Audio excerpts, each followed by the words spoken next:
সকলকেই স্বাগত। মাধ্যমিক পরীক্ষা 2026 ভৌত বিজ্ঞান সাজেশন। আজকের অধ্যায় আয়নীয় ও সমযোজী বন্ধন।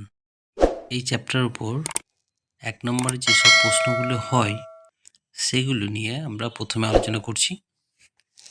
প্রথম কোশ্চেনটি হলো, ক্যালসিয়াম অক্সাইডতে কী ধরনের রাসায়নিক বন্ধন বর্তমান?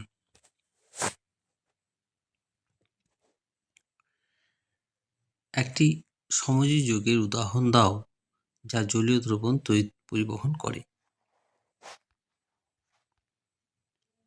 জলের অণুতে হাইড্রোজেন ও অক্সিজেন পরমাণুর মধ্যে কোন ধরনের রাসায়নিক বন্ধন বর্তমান?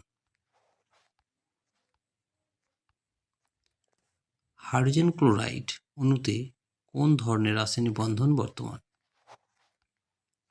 কার্বন হাইড্রোজেনের সঙ্গে কোন রাসায়নিক বন্ধনের মাধ্যমে যুক্ত হয়ে মিথেন উৎপন্ন করে? দৈনন্দিন জীবনে ব্যবহৃত হয় এমন একটি সমযোজী যৌগের নাম লেখো। ত্রিবন্ধনযুক্ত মৌলিক অণুর নাম লেখো। পরমাণু ও আয়নের মধ্যে কোনটি বেশি সুস্থিত, অথবা সোডিয়াম আয়ন ও সোডিয়ামের মধ্যে কোনটি বেশি সুস্থিত? একটি পরমাণুর ইলেকট্রন বিন্যাস 281 হলে এটি দ্বৈযোজী না সমযোজী যৌগ গঠন করবে? ক্লোরোফর্ম ও সোডিয়াম ক্লোরাইডের মধ্যে কোনটি জলে দ্রবীভূত হয় না? মূলক দ্বারা গঠিত একটি আয়নীয় যৌগের নাম লেখো। এমন একটি আয়নীয় যৌগের সংকেত লেখো যার ক্যাটায়ন ও অ্যানায়ন দুটিরই ইলেকট্রন বিন্যাস হিলিয়াম পরমাণুর মতো।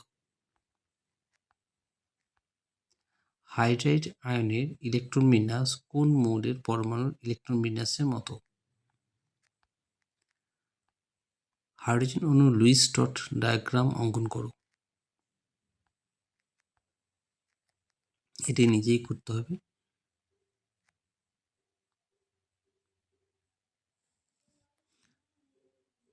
কার্বন ডাইঅক্সাইড অণুতে কি ধরনের বন্ধন বর্তমান? শূন্যস্থান পূরণ।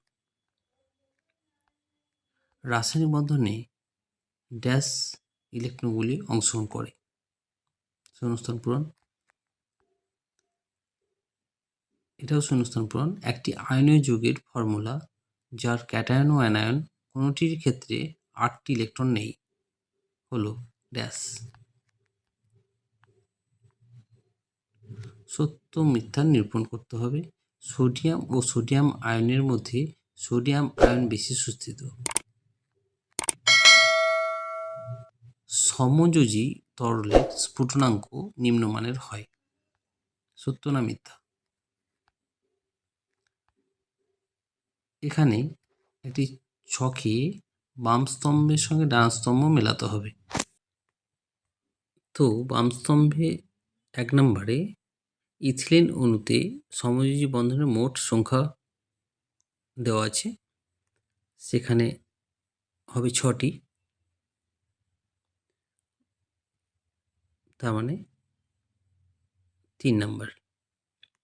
উচ্চ গলনাঙ্ক বিশিষ্ট সমযোজী যৌগ সিলিকন কার্বাইড, তার মানে 6 নম্বর।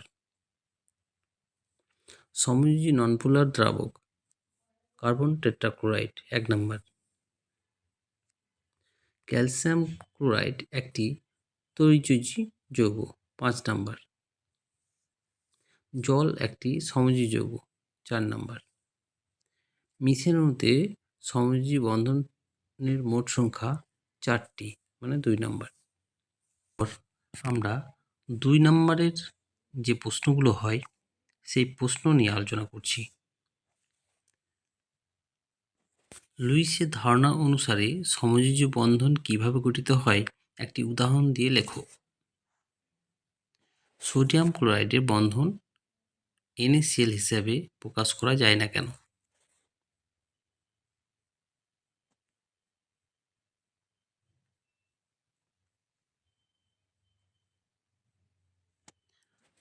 সমযোজিতা বলতে কি বোঝায়?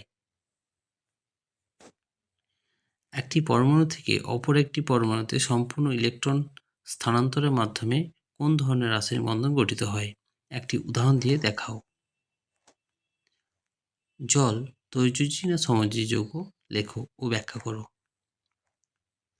একটি আয়নীয় যৌগের উদাহরণ দিয়ে দেখাও যে এর আয়নগুলি অষ্টক নীতি মান্য করে না।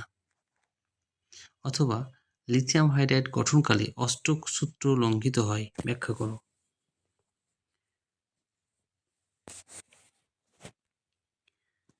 ইলেকট্রন ডট গঠনের সাহায্যে দেখাও ক্যালসিয়াম অক্সাইডে সমযোজী না তৈজুজি বন্ধন গঠিত হয়। ক্যালসিয়াম পারমাণবিক সংখ্যা 20, অক্সিজেনের পারমাণবিক সংখ্যা 8 দেওয়া আছে। ইলেকট্রন ডট গঠন লেখো। সোডিয়াম ক্লোরাইড NaCl, এখানে I নয়, এটা L, HCl gas, H2O, hydrogen, oxygen, sodium, ক্লোরিনের পারমাণবিক সংখ্যা দেওয়া আছে। অথবা ক্লোরিন কি ধরনের রাসায়নিক বন্ধনের মাধ্যমে পৃথকভাবে সোডিয়াম ও হাইড্রোজেনের সঙ্গে যুক্ত হয়ে যথাক্রমে সোডিয়াম ক্লোরাইড ও হাইড্রোজেন ক্লোরাইড গঠন করে? উভয় ক্ষেত্রে ইলেকট্রন ডট গঠন এঁকে দেখাও।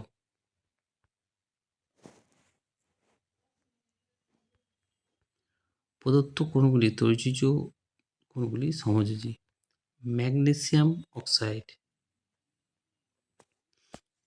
তৈজুজি, হাইড্রোজেন সমযোজী, জল সমযোজী, পটাশিয়াম ক্লোরাইড তৈজুজি, ক্লোরিন অণু সমযোজী, নাইট্রোজেন অণু সমযোজী, সোডিয়াম ক্লোরাইড তৈজুজি, ক্যালসিয়াম অক্সাইড তৈজুজি, অক্সিজেন অণু সমযোজী, মিথেন অণু সমযোজী, ক্লোরোফর্ম সমযোজী।